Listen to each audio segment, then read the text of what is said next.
Shalom family. So I wasn't really going to touch on this, but it seems that it's a huge swirling topic. So I've dived into it a little bit, and let's look at the situation on the ground as it were when it happened.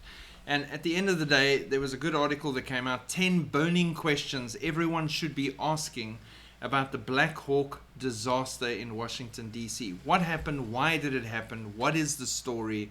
There's just a lot about this that is off, completely off. Number one, why was staffing not normal for the time of day and volume of traffic at the air traffic control tower giving directions? So that's the first question. Why was staffing not great? This is an important question to ask, and it should be one that people are asking. Number two, why was one person doing the job of two people at the time of the crash? Is this on purpose? Is it like really an issue with staffing? Because that's hugely concerning when you're dealing with the safety of so many people's lives and such an intricate pattern of air traffic coming in all the time. Number three, why was the pilot of the plane asked to change runways just before disaster struck? And when you watch the simulations, he's literally ready to come in. He's on final, and then he gets told to switch runways. So now he's diverting, coming around over the river and the path of the helicopter route, and then coming in.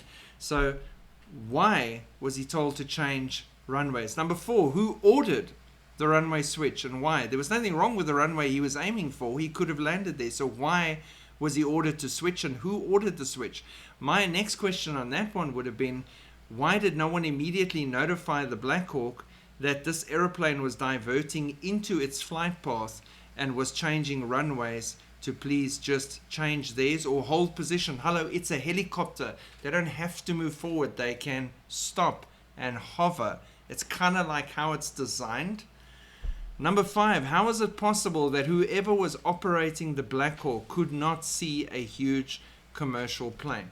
Now this one here, I have watched a couple of really reputable airline pilots and heroes of airlines that have spoken out on this and saying it is really difficult at night, especially in that situation, and with a lot of planes queued up to mistake or not see the right thing. That's why you have air traffic control, and that's why you have instruments, so that you can see the movement of everyone relative to you. So it's not just about eyesight.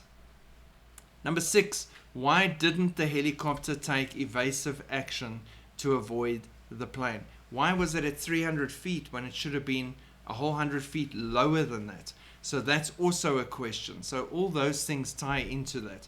Was the plane equipped with modern collision avoidance technology? And if so, why didn't it prevent the crash from happening? Number eight, why are military helicopters training operations being conducted at a busy airport? Now, there's other articles saying it was a special doomsday mission and they were doing an exercise about how to get leadership out of the city in the case of an attack and quickly exfil and those kind of things. So that would be the reason.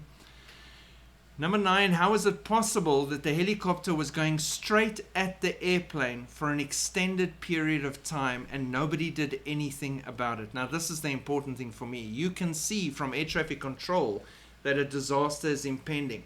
Again, why not tell the helicopter, stop, hover, and hold? We will tell you when it's safe to move. And those few seconds could have saved all those lives.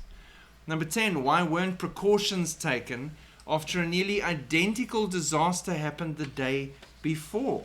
Now, no one's talking about that or asking that question. Apparently, the day before, they nearly had an identical disaster. So why aren't they even on a more heightened alert for a situation like this? Then the other problem is the helicopter pilot requested multiple times for the right to use visual separation. I watched this whole thing and they played the whole audio, and the pilot consistently asking, we want visual separation. That means pilots rely on their sight to maintain safe distance. Now, it might be a thing, but there's protocols in place to protect everybody anyway. Visual separation may be applied when other approved separation is assured before and after the application of visual separation. To ensure that other separation will exist, consider aircraft performance, wake turbulence, closure rate, routes of flight, known weather conditions, and aircraft positions. Weather conditions must allow the aircraft to remain within sight until other separation exists.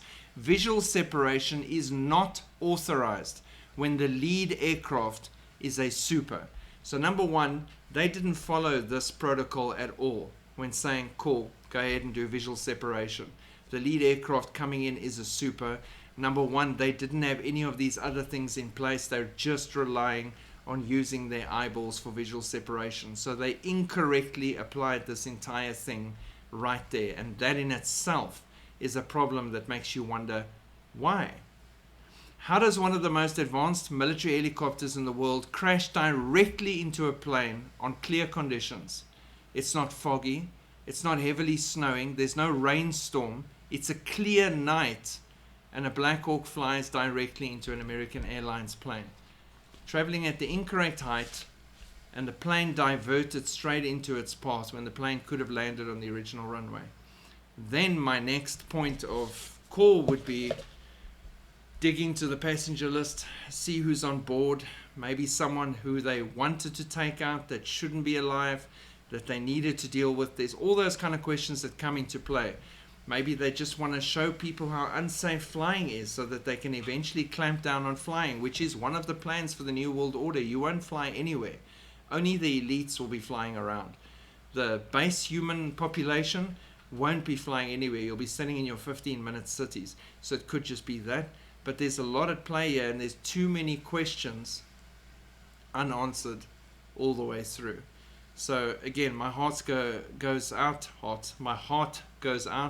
to all those family members that lost loved ones in this senseless crash that occurred, and I hope the investigation really deals with everything that did go wrong in this situation. And yeah, you are right to wonder what the heck happened here and why, and what is the real story. Shalom.